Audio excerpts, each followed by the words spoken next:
Hello everyone, welcome to my YouTube channel.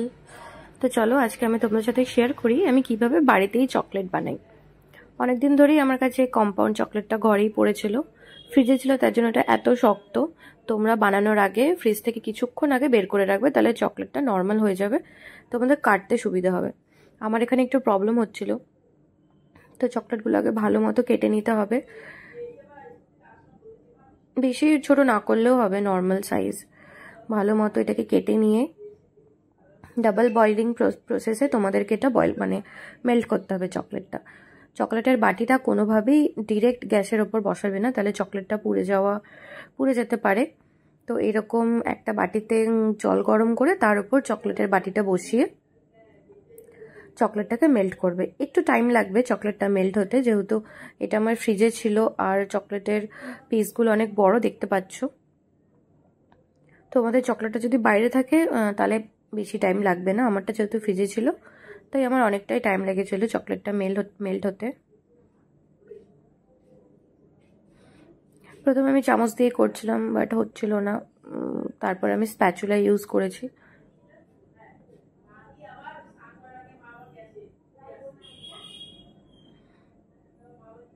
চকলেটটা ভালো মতো সুন্দরভাবে মেল্ট হয়ে গেলে তারপর তোমরা যে কোনো তোমাদের যেই ফ্লেভারটা পছন্দ ওই ফ্লেভারেরই এসেন্স তোমরা ইউজ করতে পারো।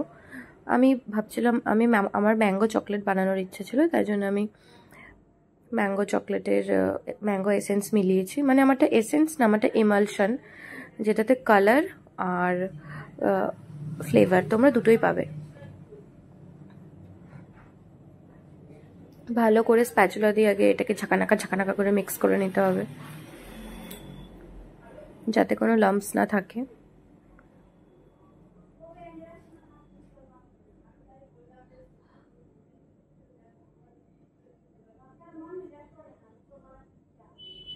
ভালো করে মিক্স করে তারপরেই তোমরা এসেন্সটা ইউজ করবে।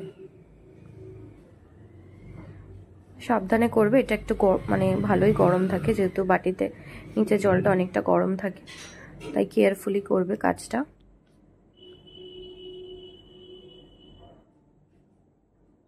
দেখতে পাচ্ছ আমি কতক্ষণ ধরে এটাকে মিক্স করছি ভালো মতো। আর স্প্যাচুলাটাই নিতে ট্রাই করবে, তাহলে তোমাদের ওয়েস্ট হবে না। এই যে এই ম্যাঙ্গো এমালশনটা আমি মিশিয়েছি, এটা দিয়েও ভালো মতো কিছুক্ষণ মিক্স করতে হবে।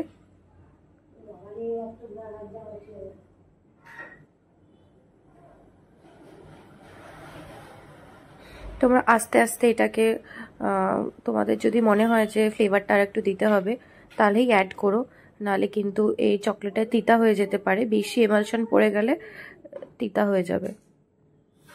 তো তোমরা আস্তে আস্তে অ্যাড করো, তোমাদের কতটা লাগবে কি না একটু টেস্ট করে আগে দেখে নিয়ে তারপরে অ্যাড করবে আস্তে আস্তে।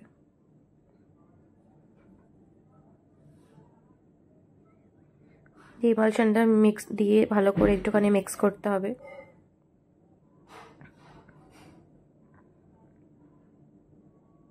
যেহেতু আমি ম্যাঙ্গো চকলেট বানাবো তাই জন্য আমি কিছু ম্যাঙ্গো এটাতে পিস করে দিয়েছিলাম ছোট ছোট একদম, যাতে তোমরা যখন বাইট নেবে তখন মুখে হালকা পড়বে, তো এটা খেতে ভালো লাগবে। দিয়ে যে কোনো একটা সিলিকনের মোল্ড নেবে, সিলিকনের মোল্ডে ভালো করে এটাকে ভরে ট্যাপ ট্যাপ করে তারপরে এটাকে ফ্রিজে রাখতে হবে।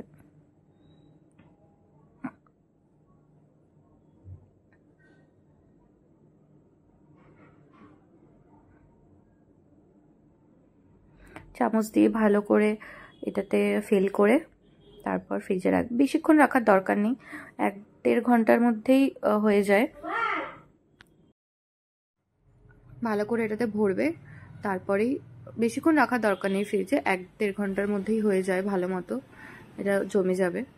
তারপর ডিপ ফ্রিজ থেকে বের করে নর্মাল ফ্রিজে রাখবে, না হলে অনেক শক্ত হয়ে যাবে, তখন তোমরা খেতে একটু প্রবলেম হবে। তো দেখো আমার ভরাও হয়ে গেছে পুরো, দিয়ে এরকম ট্যাপ করে ঢেকে আমি এখন ফ্রিজে রেখে দেবো। হয়ে গেছে 1 ঘন্টা, হ্যাঁ 1 ঘন্টা 1.5 ঘন্টা পর আমি বের করেছি। দেখো ওখান থেকে আমি একটু খেয়েও নিয়েছিলাম কামড়ে।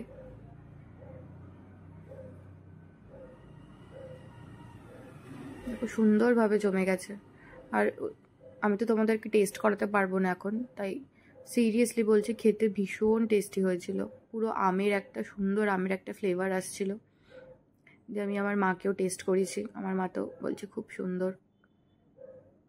এই দেখো, মায়ের ভীষণ ভালো লেগেছে। চলো দেখা হবে নেক্সট একটা ব্লগে, সবাই ভালো থেকো, বাই।